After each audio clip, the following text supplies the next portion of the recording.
આજની આપણી વાતનો વિષય છે stress management in daily life. એટલે કે આપણા રોજિંદા જીવનમાં જે તણાવ ઉત્પન્ન થતો હોય એ તણાવ આપણે કેવી રીતે મેનેજ કરવો.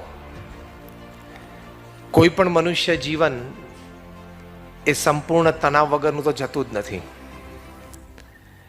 એમાં ક્યાંક ને ક્યાંક કોક ને કોક પ્રસંગો એવા ઊભા થાય, પછી એ સોશિયલ લાઈફમાં હોય, એ આપણા પ્રોફેશનલ કરિયરમાં હોય, એ આપણા વ્યક્તિગત જીવનમાં હોય,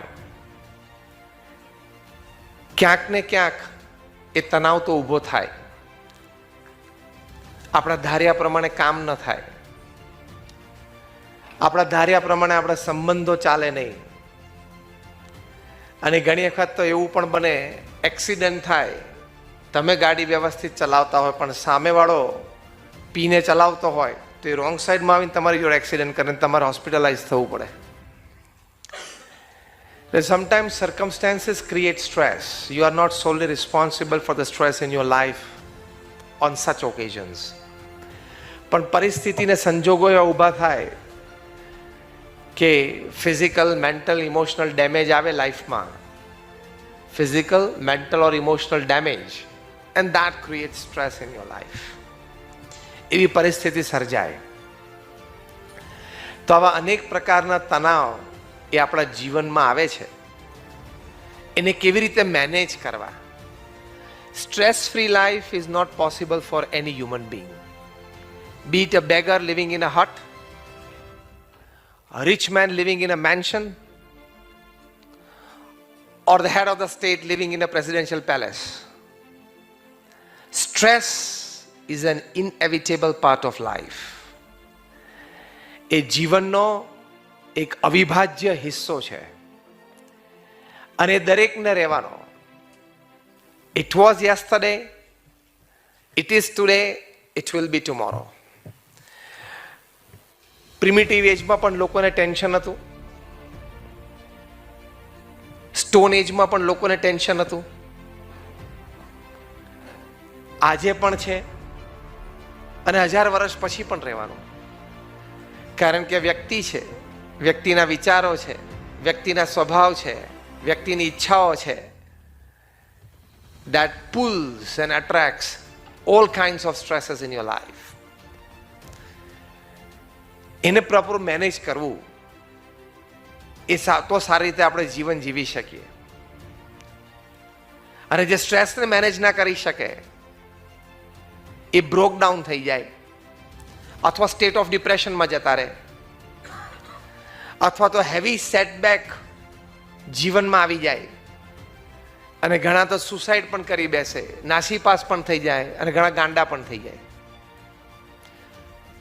આ બધું સમાજમાં જોયું છે કે નહીં, અથવા સાંભળ્યું છે કે નહીં? યસ ઓર નો? તો આ એક જીવનની હકીકત છે.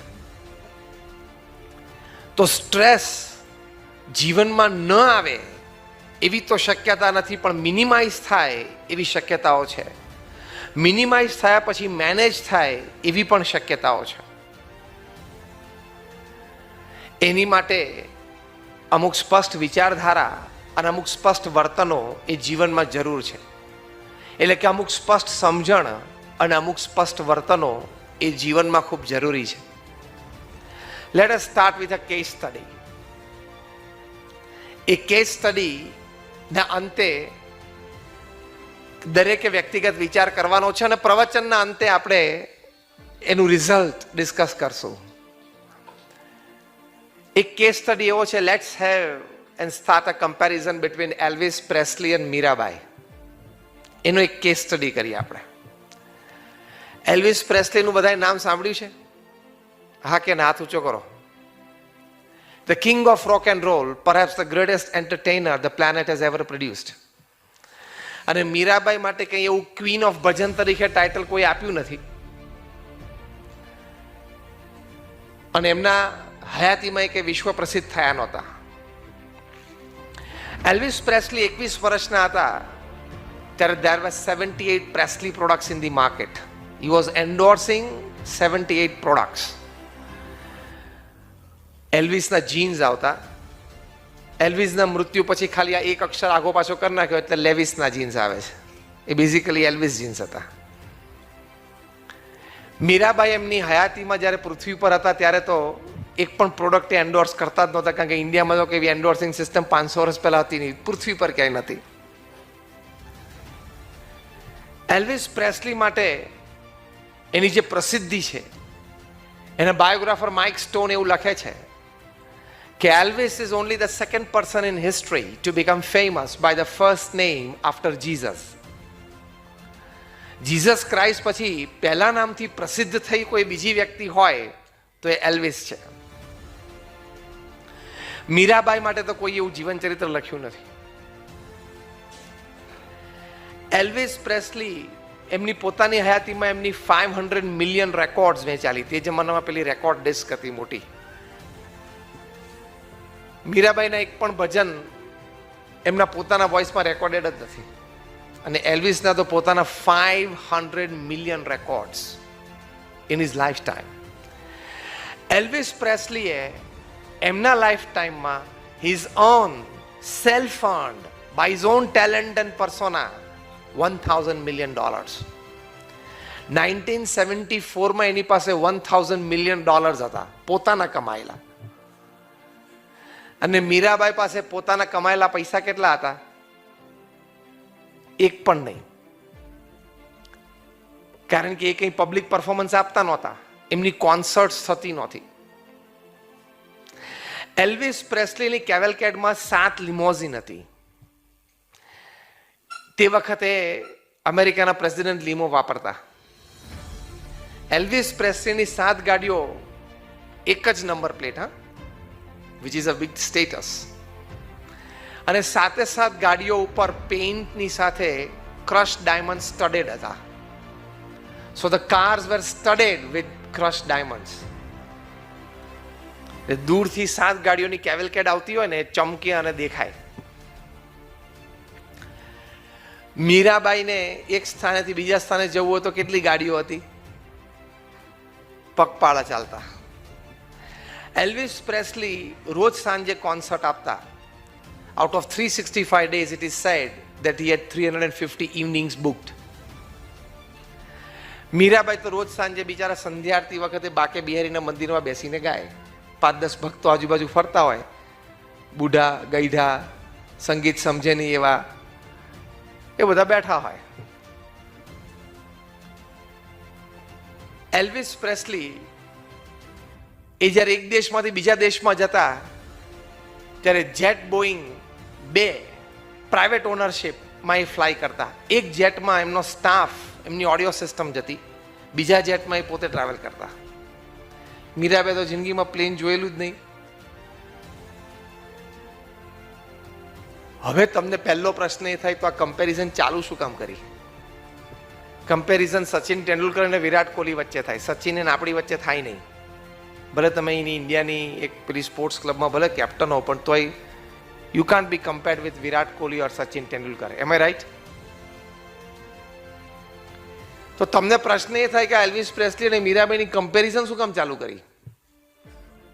એવો પહેલો પ્રશ્ન થાય ને. એલ્વિસ પ્રેસ્લી એકવાર એમનું બહુ જ famous composition how great thou art વગાડતા હતા પિયાનો પર. એમના સેક્રેટરીએ પૂછ્યું કે sir, how are you feeling? You are at the peak of your career. રોજ સવારે એલ્વિસના બંગલાની બહાર 100-200 માણસ ભેગા થઈ જાય મંગળા આરતીના દર્શન કરવા માટે, એલ્વિસ પ્રેસ્લીના દર્શન માટે. કે how are you feeling sir at the peak of your career? જ્યાં બધું મેં વર્ણન કર્યું તે.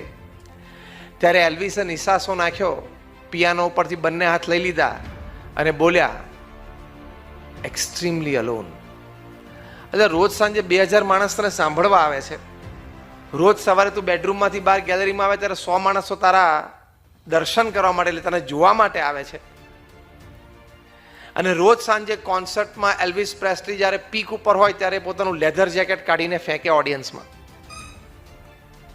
અને લેધર જેકેટના વિધિન મિનિટ્સ આટલા ટુકડા થઈ જાય. લોકો એક ટુકડો પ્રસાદીનો ઘેર લઈ જાય. અને આજે પણ અમેરિકામાં ઘણા બધા લોકો એમના લિવિંગ રૂમમાં શોકેસમાં એ એલ્વિસના જેકેટનો પ્રસાદીનો ટુકડો નીચે તારીખને સમય લખે કે દેટ ઇઝ અ ક્રેડિટ કે once upon a time I have attended Elvis live concert. મીરાબાઈનું તો એકે પ્રસાદીનું વસ્ત્ર કંઈ મળતું જ નથી. પણ આમણે કહ્યું કે આઈ એમ ફીલિંગ અલોન, મને એકલતાનો અનુભવ થાય છે. અને મીરાબાઈએ આમાંથી કોઈ વસ્તુ નહોતી છતાં કીર્તન લખ્યું, પાયોજી મેને રામ રતન ધન પાયો, કે મને એકલતાનો અનુભવ જ નથી. નહીં તો રાજમહેલ છોડીને આવેલા મહારાણી હતા, પણ એમને એકલતાનો અનુભવ ના થયો. એમને થયું કે મારી સાથે તો ભગવાન છે. પાયોજી મેને રામ રતન ધન પાયો. એલ્વિસ પ્રેસ્લી પાસે બધું હતું છતાં એમણે કહ્યું કે આઈ એમ ફીલિંગ અલોન. મીરાબાઈ પાસે કશું નહોતું છતાં એમણે લખ્યું કે પાયોજી મેને રામ રતન ધન પાયો. અને બન્યું એવું કે 16th August 1976 Elvis Presley at the age of 33 took 40 sleeping pills at night and never woke up. He committed suicide. 33 વર્ષની ઉંમરે $1,000 મિલિયન સાથે એને સુસાઇડ કર્યો. આટલી પ્રસિદ્ધિ સાથે એને સુસાઇડ કર્યો. ઉંમર કેટલી? 33 વર્ષની. અને મીરાબાઈ માટે તો suicide was a far away distant word. પણ આજે 500 વર્ષ પછી મીરાબાઈના એક ભજન ઉપર લોકો એમફિલ અને પીએચડી થાય છે. ને એક ગણતરી પ્રમાણે ભારતમાં અત્યારે 300 વ્યક્તિઓ એવી છે કે જેને મીરાબાઈના ભજન ઉપર કંઈક રિસર્ચ, કંઈક એમફિલ અને પીએચડી કર્યું હોય અને એમને લેક્ચરર કે પ્રોફેસર તરીકે કોઈક યુનિવર્સિટીમાં જોબ મળી હોય. એટલે આજે 500 વર્ષ પછી આફ્ટર મીરાબાઈ પાસ્ડ અવે, there are 300 at least families in India who earn their bread and butter on Mirabai's work. કેટલો ફેર પડી ગયો. એલ્વિસ પ્રેસ્લીએ સુસાઇડ કર્યો અને મીરાબાઈના વર્ક ઉપર લોકો જીવી જાય છે. બ્રેડ એન્ડ બટર આખા ફેમિલીને આવી જાય છે. તો ફેર ક્યાં પડ્યો? આટલું બધું હતું એલ્વિસ પ્રેસ્લી પાસે, છતાં he could not manage stresses in life. He was on drugs. અને મીરાબાઈ પાસે કશું જ નહોતું આ લૌકિક દ્રષ્ટિએ. રાજમહેલ છોડીને આવેલા, સાંજે મંદિરમાં કોઈ આવીને દાન આપે તો એનું જમવાનું થઈ શકે એવી પરિસ્થિતિમાં she lived a happy life. She lived a life of contention and she lived a life where she produced work which is giving employment to people even today. તો એકચ્યુઅલી તો મીરાબાઈને જીવનમાં સ્ટ્રેસ આવવો જોઈએ ને એને સુસાઇડ કરવું જોઈએ. અને એલ્વિસ પ્રેસ્લીએ 80 વર્ષનું જીવન બહુ સરસ જીવવું જોઈએ ને. આજે પણ તમે અમેરિકામાં મેમ્ફિસમાં જાઓ તો એલ્વિસ મેમોરિયલ છે. આજે પણ રોજ 100-150 લોકો એલ્વિસ મેમોરિયલમાં જોવા જાય છે. એની બધી પ્રસાદીની વસ્તુઓ જેને વાપરી હોય એના વસ્ત્રો ને બધું. તો ધ ડિફરન્સ કેમ આઉટ કે Elvis could not manage stress in his life. Mirabai did not allow stress in her life. ખબર પડી આ બે વાક્યોમાં? એનો મતલબ એમ થયો કે તમારી પાસે મટીરિયલિઝમ વ્યવસ્થા ગમે તેટલી હોય, that will not help you in times of your life. But if you have a good understanding of life, if you know how to live your life, you'll be able to manage your life well, manage situations propping up in your life well, and you'll be able to manage stress. એટલે બહુ જ મોટો તફાવત છે.